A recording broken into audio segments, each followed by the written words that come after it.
Eric Doherty, holy smokes, the Democrats in D.C. are panicking after this brutal moment on CNN. Jake Tapper, this is a choice by Senate Democrats to not vote to open the government. Rep Melanie Stansbury, no, it is not. And Tapper says, yes, it is. So this should be very interesting indeed. Should the Democratic senators from New Mexico, your home state, vote to open the government so that these SNAP funds are not at risk? Let me be clear.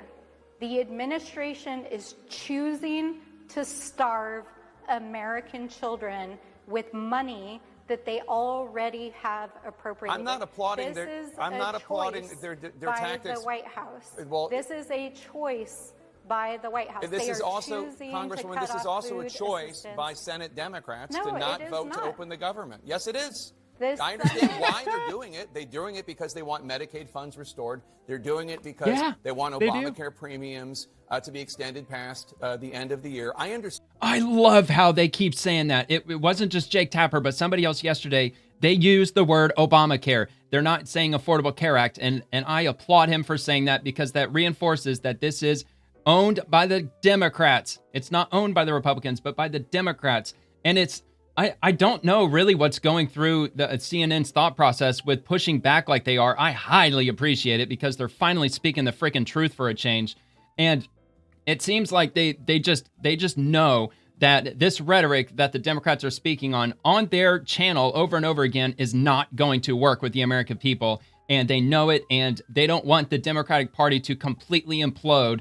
And they're trying to save face, I guess. At least that's just my assumption with regard to Jake Tapper, but it's been quite satisfying the last couple of days, finally standing on the side of reality for a change. Sir, let me just be clear. The money for contingency plans is sitting there. That is why the states are suing. The White House is withholding funds from 2 to 3 weeks worth of SNAP funds. Food. Just 2 to 3 weeks. It may not be a big deal to you, but let me tell you that for the grandparents, for grandparents it is a big deal that to me. Literally are feeding their children. My point is that it's a short-term solution. In those accounts.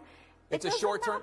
At the end of the day, it doesn't matter. Need to be able to feed their families, and Saturday is when those funds for run 2 out. weeks. So we are fighting Congresswoman, to get why that not funding. ask the Senate Democrats from New Mexico to vote to open the government so Thank that the you. SNAP funds. Sir, I am here in the House Immediately. of Representatives. It is shut down. I am fighting to get the government reopened. I am fighting to get funding put back into SNAP that is already existent, and I am fighting for the American people. I am here, but show me a single Republican that is here. Not a single one is here to make sure that Americans are fed on Saturday. That is why I am here. Democratic Congresswoman Melanie Stansbury from New Mexico. They ran out of time. Oh my God, I cannot believe I'm about to say this, but I actually liked what Jake Tapper said. I kind of appreciate this version of CNN that they've suddenly turned into, where they're finally speaking well, in this instance, he's speaking absolutely the truth, that they could refund all of the SNAP benefits in just one stroke of a pen, or just a simple thumbs up in the Senate. Yes, I'm voting for the funding. And then just like that, everybody's funded. And I didn't even really realize that the SNAP benefits in the emergency situation, emergency SNAP benefits from the USDA are only about 2 to 3 weeks worth of benefits. I thought it probably would have been substantially longer than that. I mean, that's almost nothing compared to how long I think that the government's going to stay shut down for. I think it's going to be shut down for months. I think it's going to carry over into next year, maybe even significantly into next year, because they're committed at this point. They had the No Kings protest, which was really the olive branch that was given to them to reopen the government, because they were able to virtue signal to the far left base. All right, well, let's get things reopened. I think everybody got the message, but they didn't do it. And it's like, well, what else? What excuse are they going to give Democrat voters if they reopen the government? I don't think there's literally anything at all. I think they forced themselves into an absolute stalemate.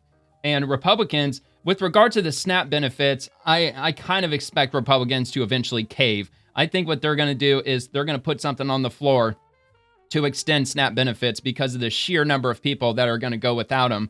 And that's probably going to cause a lot of instability. Like I said, when you get social media platforms with people on there talking about how they're going to start looting stores, and I mean, they might not pass something immediately, but if shit starts getting crazy with civil unrest over the next couple of weeks, I fully expect Republicans to cave on that aspect, even though I don't think they should. I think they should fully stand their ground. And if all this unrest happens, look, where's it going to happen? It's going to happen in blue states. It's going to happen in blue cities. And, of course, the local Democrats just say, well, it's all the Republicans' fault. But just let them keep saying what they're saying, because maybe not everybody, because there still are a lot of brainwashed people out there. But I think the majority of people, even in those blue cities, they're aware of what's happening, especially if they're watching things like CNN. I mean, it's a very small number of people watching CNN these days, but obviously CNN, they're standing on this side of what's real. So I definitely appreciate that.